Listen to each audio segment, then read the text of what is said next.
Down इस पे जो ऑटोमेटेड रहता है कि coming in this much seconds, तो वो ख़त्म हो गया चल के, starting in this much time.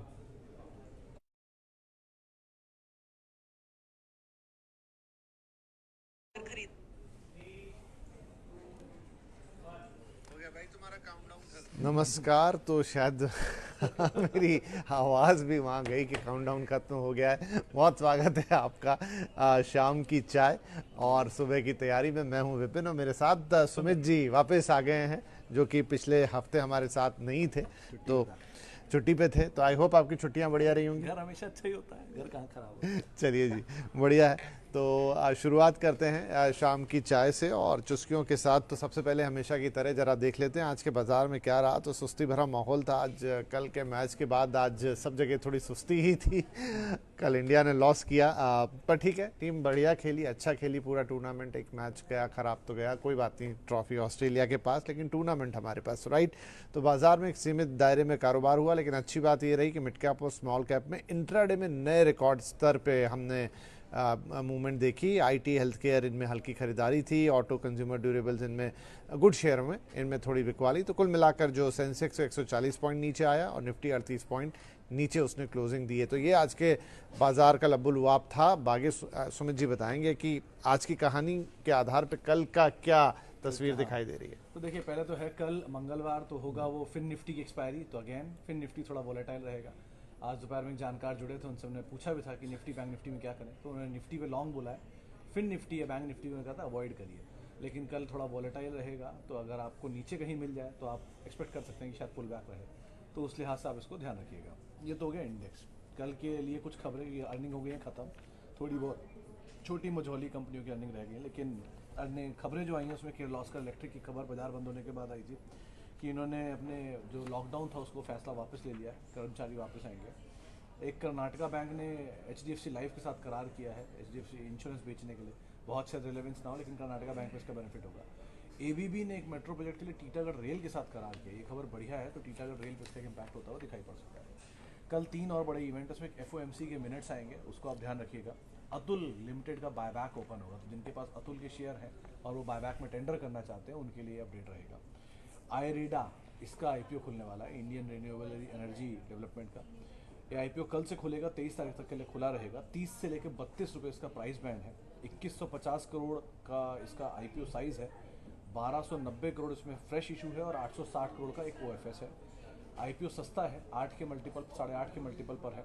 भाव के हिसाब से 32 रुपये का IPO है।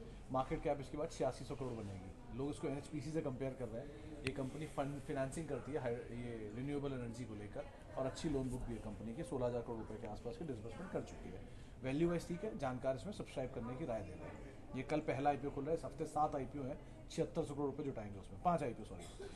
अच्छा, कल अगर आप कुछ शेयर होल्डर जिनके पास क्रिसिल है, इप्का है, नाल्को है, ऑयल इंडिया है और TD पावर है, इन 5 की कल डिविडेंड अगर आपको लेना चाहते हैं तो इनके लिए कल आखिरी दिन है। तो क्रिसिल, इप्का, नाल्को, ऑयल इंडिया, TD पावर, इन सब में सबसे अच्छी डिविडेंड ईल्ड ऑयल इंडिया और नाल्को की बन रही है। तो अगर आपको 1% डिविडेंड खाना है तो कल वो दिन है जब आप इसमें पार्टिसिपेट करके 1% ईल्ड ले सकते हैं। तो ये कुछ इवेंट जो आप कल के लिए ध्यान रखें। चलिए, आई होप कि आपने सारी चीज़ें ध्यान रख ली होगी और नोट भी कर ली, तो बहुत अच्छी बात है, राइट। तो वक्त है सवाल जवाब को शुरू करते हैं। तो आप हमें यहाँ पर अपने सवाल भी भेजें, साथ में अपने कमेंट भी भेजें कि आप और क्या सुनना देखना पसंद करते हैं और आपको ये कुल मिला के शो कैसा लग रहा है, राइट। तो अरूप कुमार साहब हैं, जिनका सवाल आज हमारी सभा शुरू होने से पहले ही आ गया था, और वो कह रहे हैं कि सर, आज आस्क ऑटोमोटिव लिया है, जैसा कि आप बोलते हैं कि 1 साल तक कुछ कहा नहीं जा सकता, तो इसे 1 साल गैप देकर एवरेज करना कितना सही होगा। तो एक आंकड़ा अरूप जी, मैं आपको पहले बताता हूँ। वो आंकड़े के रेफरेंस में इसको शुरू करूँगा। आप आंकड़ा ये कहता है कि पिछले साल यानी 2023 में अब तक करीब करीब 48 IPO आए हैं, और उस 48 के 50% IPO ऐसे हैं जो अपने इशू प्राइस के नीचे एक बार को गोता मार के आ चुके हैं। यानी आपने जो IPO खरीदा, हर दूसरा IPO एक बारी को वो गोता मार के आ चुका है, तो नीचे का भाव दिखा चुका है। 2022 के 90% IPO ने यही काम किया था कि वो एक ना एक बार IPO में गोता मार के ऊपर आए। और 2021 में भी करीब 88-80% ऐसे IPO थे जिन्होंने एक बार गोता मार के ऊपर आया। तो ये मेंशन होता है कि ज़्यादातर सभी IPO एक ना एक बार अपने इशू प्राइस के करीब या उसके नीचे जाते ज़रूर है या उसके आसपास जाते हैं। तो ये मौका आपको हमेशा मिलता है। आज के केस में ऑलरेडी इशू प्राइस के आसपास ही बहुत दूर गया नहीं वहाँ से, तो ये यहाँ पे पॉसिबिलिटी है नहीं। कंपनी वैसे अच्छी है, ऑटो स्पेस की कंपनी है। ये कंपनी ब्लैक एंड डेकर जैसी कंपनियों के साथ भी कामकाज करती है। 5,000-6,000 करोड़ रुपए के आसपास कंपनी की मार्केट कैप है इंडिकेटिव, ये लिस्ट होने के बाद। डेट फ्री कंपनी है। ये जो आईपीओ लेकर आए हैं अपने एक नए प्लांट को लगा रहे हैं 300 करोड़ रुपए का, जो इनका इंटरनल अक्रूवल है राजस्थान में, उसके साथ साथ नए केपेक्स के लिए इस प्लांट को लगा रहे हैं। तो ये कंपनी में कोई फ्लॉ नहीं है। मैनेजमेंट से मैं खुद भी पर्सनली मिला, ऑफिस आए थे वो, तो अच्छी मैनेजमेंट है। गुड़गांव बेस्ड एक कंपनी है। Auto ancillary plus brakes, two wheeler की ज़्यादातर सारी कंपनियों को एक सप्लाई करते हैं और बाहर भी इन्होंने एक्सपोर्ट शुरू किया है। और खुद मैनेजमेंट का ये कहना है कि हमने अपने नंबर्स में जो आईपीओ लाए हैं ये बहुत सस्ते दाम पर है, आगे अच्छी वैल्यू आ सकती है, जो मैनेजमेंट खुद कहा है। सो आप होल्ड कर सकते हो, लेकिन अगेन क्योंकि बाजार है, वो कभी भी नीचे का दाम दिखा सकता है। सो अपनी पूरी कैपेसिटी से इसको मत खरीदना। अगर आप 100 लेना चाहते हो तो 25, 50, 40 इस तरह की क्वांटिटी आप लेकर रख सकते हो। बाकी कहीं फॉल मिले तो आप थोड़ा थोड़ा ऐड कर सकते हो, लेकिन ये कंपनी अच्छी है, इन टोटल होल्ड किया जा सकता है इसको। चलिए जी, तो ये बात हो गई आस्क ऑटो में। आपने ब्लैक एंड डेकर का नाम लिया, मैं आस्क को तो नहीं जानता समझता इतना, लेकिन हाँ ब्लैक एंड डेकर के प्रोडक्ट में यूज़ करता हूँ और बहुत फेमस प्रोडक्ट है। हाँ बड़े अच्छे प्रोडक्ट होते हैं उनके। तो चलिए ये अच्छी बात है कि हमें थोड़ा और पता चला। मिस्टर मयंक आपसे सवाल पूछना चाह रहे हैं, please share your ranking of the upcoming IPOs idea, जिसकी आपने बात की, टाटा टेक, गंधार, फ्लेयर और फेडरल बैंक। तो मयंक जी देखो, मैं रेटिंग कर भी दूंगा, रैंकिंग कर भी दूंगा, तो आप ये समझ लो कि इनकी पॉसिबिलिटीज मिलने की काफ़ी कम होती है, क्योंकि जो सबसे अच्छी रैंक है वो सब चाहेंगे उसे। सो टाटा टेक अगेन, क्योंकि ये इसलिए नहीं कि ये टाटा ग्रुप का 20 साल बाद कोई आईपीओ आ रहा है ना, वो सब तो पार्ट अपनी जगह है।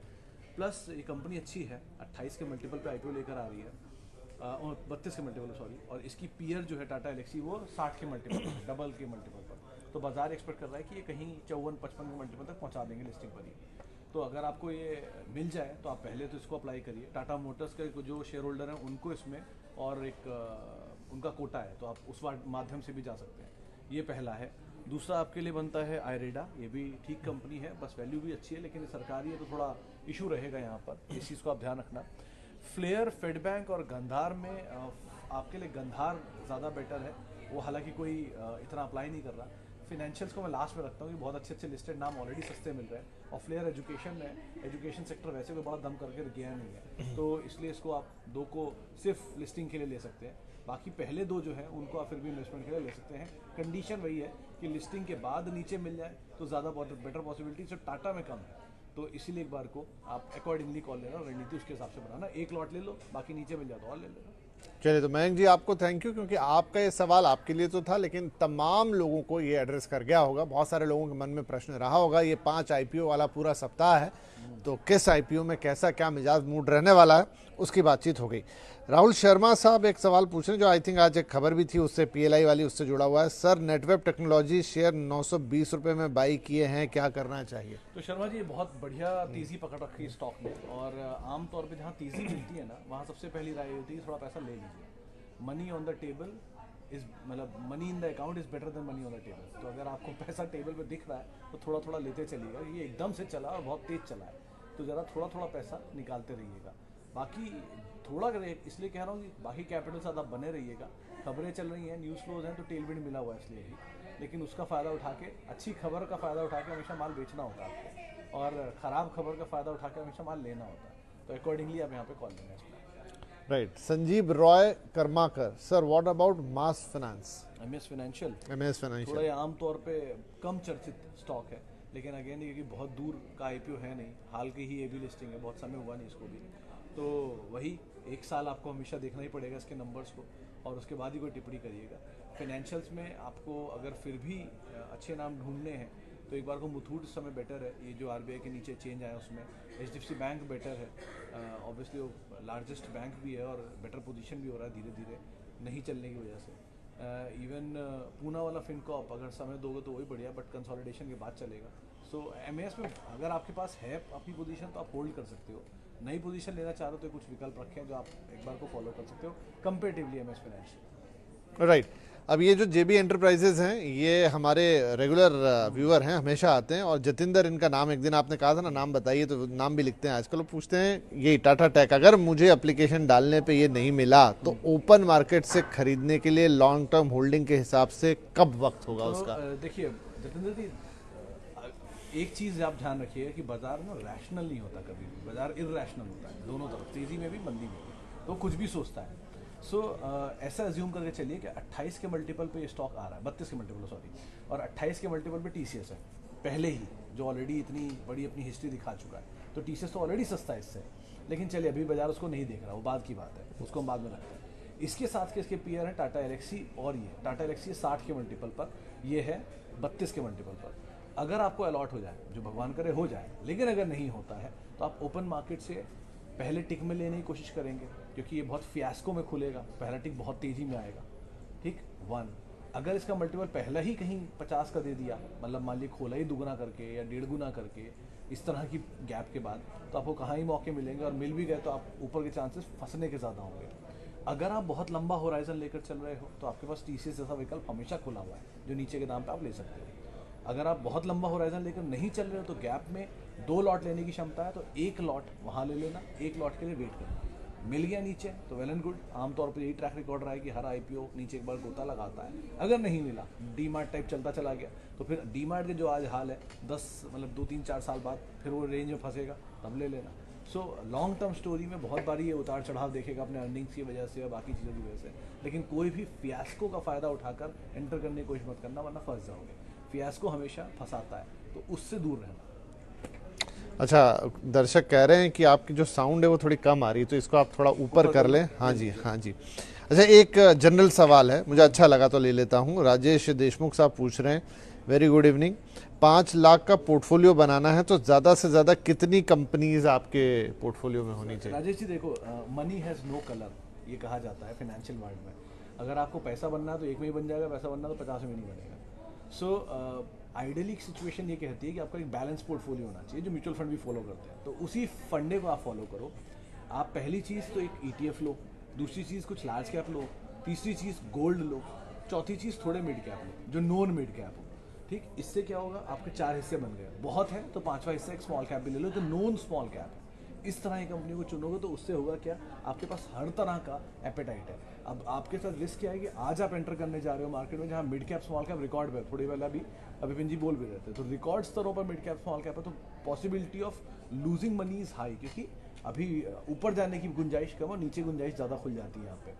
तो ऐसी सिचुएशन में आप 5 लाख की बजाय इसके छोटे छोटे टुकड़े करके SIP वे में डालते चले जाओ, ताकि कभी वो नीचे आते जाए तो आप और फर्दर ऐड कर पाओ, तो वो आपके लिए ज़्यादा पॉसिबिलिटी खोल देगा कम लॉस होने की और ज़्यादा गेन होने की। इसी से मिलता जुलता कुछ सवाल है मीनाक्षी जी का, वो कह रहे हैं कि sir have sufficient quantity of mid and small large cap, लेकिन Ethos, Narayana, KPI green, Mahindra, can we add in small cap? उनके पास है पर्याप्त मिड और स्मॉल? मैम KPI ग्रीन, अगर आपने हिस्ट्री चेक किया हो तो ये 200 रुपये का शेयर था, एक बोनस के बाद 550 रुपये। दो ये कंपनी अच्छी है, इसमें कोई डिनाइल नहीं है। डॉक्टर साहब को मैं वैसे भी जानता हूँ, मिला भी उनसे मैं, तो जो इनके ओनर हैं, तो ये कंपनी ठीक है, हाल में इसको अच्छे ऑर्डर मिले और वो ऑर्डर 2 क्वार्टर में रिफ्लेक्ट भी होंगे, तो आप बने रह सकते हो KPI में, कोई इशू नहीं है वहाँ पर। दूसरा नाम आपने लिया था महिंद्रा का लिए, अगर महिंद्रा तो लार्ज कैप है। महिंद्रा की बहुत सारी कंपनी है, महिंद्रा लाइफ, महिंद्रा हॉलीडेज, महिंद्रा टेक महिंद्रा। तो मुझे ये नहीं समझ में आया, सिर्फ टेक महिंद्रा है तो आप जरूर ले सकते हो, अच्छे दाम पर अवेलेबल है। नारायणा और KPI ग्रीन चला बहुत है तो थोड़ा रिस्की बेट ज़्यादा है। मेदांता एक बार को अच्छी बेट हो सकती है, अगर नीचे मिल जाए तो आप ऐड करें, मतलब नारायणा एंड मेदांता दोनों नीचे जो पहले मिल जाए वो ले लीजिए, ज़्यादा अच्छी बेट है। शुभंकर भौमिक साहब बार बार एक सवाल डाल रहे हैं, sir view on Bajaj finance. हाँ, ये मुझे उम्मीद भी थी। हाँ, मुझे भी, मैं कहने वाला था कि ये सवाल आएगा। आ गया और 2 दिन में बहुत टूटा है। तो आज ही एक हमने अपने जानकार से पूछा था कि बजाज फाइनेंस में क्या करना चाहिए, तो ये उनकी टिप्पणी थी कि जो लॉन्ग टर्म इन्वेस्टर या मीडियम टर्म इन्वेस्टर इसमें एंटर करना चाह रहे हैं, वो 6800 रुपये का एक स्टॉप लॉस डाल के पोजीशन ले सकते हैं। ज़्यादा अगर आपको रिस्क और लेना है तो 65 स्टॉप लॉस डाल के आप ले सकते हैं। ये सही दाम सही जगह पर अवेलेबल है। हो सकता है यहाँ पे समय बिता दे लंबा, लेकिन एक्यूमुलेशन का वही सही तरीका होता है कि जब वो एक रेंज के अंदर बहुत समय बिता दे तो आप आराम से उसको एक्यूमुलेट करते रहो विद टाइम। तो अगर आप अपनी ज़िंदगी में चाहते हैं 5000 बजाज फाइनेंस या 5000 HDFC बैंक, तो आप चाहेंगे यही कि वो एक रेंज में रहे, ताकि आप विद टाइम उसको धीरे धीरे इकट्ठा करते चले जाएँ। तो इस तरह के मौक़ों का इस्तेमाल आप कर सकते हैं। हालांकि बजाज फाइनेंस पिछले 10 साल में 48 गुना चल चुका है, इसको भी मत भूलिएगा। निफ्टी का दूसरा सबसे ज़्यादा चलने वाला शेयर है टाइटन के बाद पिछले 10 साल में, तो ये नंबर भी साथ साथ बैक कर आपको रख देता हूँ। चलिए, अब आज का अंतिम सवाल सुनील जी मास क्वेश्चनिंग कर रहे हैं, भेल के बारे में पूछना चाहते हैं। भेल के बारे में सर वैसे तो ये बहुत चला है लोअर लेवल से, तो इसका जरूर ध्यान रखिएगा।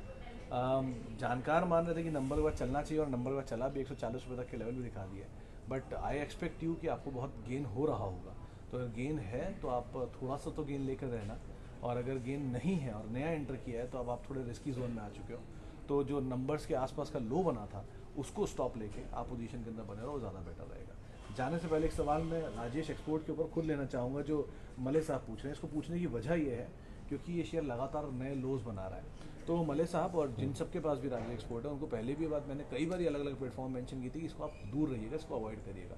इसलिए नहीं कि इस कंपनी को खराबी है, दुनिया की सबसे बड़ी गोल्ड रिफाइनिंग कंपनी बोलते हैं और ये चला भी बहुत है, बट विद टाइम्स ने एक रेंज में रह के निवेशकों की पूंजी भी खराब की है और बहुत हाई मार्जिन बिजनेस नहीं है, हाई रेवेन्यू के बाद लो मार्जिन बिजनेस है, इसीलिए भी इनको थोड़ा डैमेज होता है। गोल्ड मतलब टाइटन पहली चीज़, दूसरा आप फिर भी सेनको, कल्याण, मोमेंटम के लिए चेज कर सकते हैं, लेकिन अगर इन्वेस्टमेंट ग्रेड स्टॉक ढूंढ रहे हैं तो टाइटन ही सबसे बढ़िया ग्रेड स्टॉक है और अभी भी उसमें बहुत जूस बाकी है क्योंकि वो फॉरेन में बहुत तेज़ी से एक्सपैंड कर रहे हैं। सो आप वहाँ जाना चाहो तो उसमें चले जाओ इंस्टेड ऑफ राजेश एक्सपोर्ट्स। चलिए जी, तो अब आज के लिए समय समाप्त हो गया, लेकिन हाँ, आप लोगों के सवाल बहुत आए हैं और हमें इसकी बहुत खुशी भी है। ज़्यादा से ज़्यादा सवालों के जवाब देने की कोशिश भी होती है। सुमित जी वापस भी आ गए, तो अब ये सिलसिला लगातार चलता रहेगा। कल आपसे फिर मुलाकात करेंगे। हाँ, जाने के पहले हमेशा की तरह आपसे बात ज़रूर बोल दें कि जो भी बातचीत यहाँ सुमित जी कर रहे हैं शेयर्स के बारे में, निवेश के बारे में, वो आपका ज्ञानवर्धन करने के लिए, आप जो अंडरस्टैंडिंग चाहते हैं, कैसे समझे बाजार को, कंपनियों को, या शेयर्स की बाइस को या सेल को, वो बताने की कोशिश है। लेकिन फाइनल डिसीजन के पहले अगर आपको कोई भी मॉनिटरी ट्रांजैक्शन करनी है, खरीदना है, बेचना है, अपने वित्तीय सलाहकार से आप ज़रूर सलाह करेंगे और उसी पे अमल करेंगे। फिलहाल आज के लिए बहुत शुक्रिया और मुझे और बात, हाँ जी, कोई भी फीडबैक हो तो हाँ ज़रूर, ट्विटर हैंडल है दोनों के @सुमित रिसर्च मेरा ट्विटर हैंडल है और विपिन जी का भी है। आप हम दोनों को अपने फीडबैक, सवाल वहाँ पर भी भेज सकते हैं, ज़रूर भेजें और उससे हमें शो को इम्प्रूव करने में बहुत मदद मिलेगी। तो चलिए, चाय की नी चुस्कियों के साथ आपसे इजाज़त लेते हैं। हैप्पी इवनिंग, कल मुलाकात होगी। नमस्कार।